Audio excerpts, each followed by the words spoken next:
जळगावमधून एक breaking news येते। जळगावमधील कालिका माता परिसरामध्ये गँगवॉरची घटना घडलेली आहे। यामध्ये एका तरुणाची हत्या झाली आहे। जुन्या वादातून धारदार शस्त्राने किशोर सानवणे यांची हत्या करण्यात आलेली आहे। या प्रकरणी शनीपेठ पोलीस ठाण्यामध्ये गुन्हा नोंदवण्यात आलाय। दरम्यान पोलिसांनी एकाला ताब्यातही घेतलंय।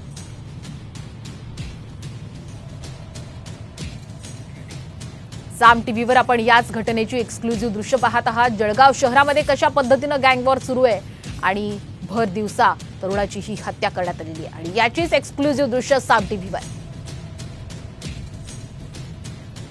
या प्रकरणी शनीपेठ पोलीस ठाण्यामध्ये गुन्हा नोंदवण्यात आलेला आहे।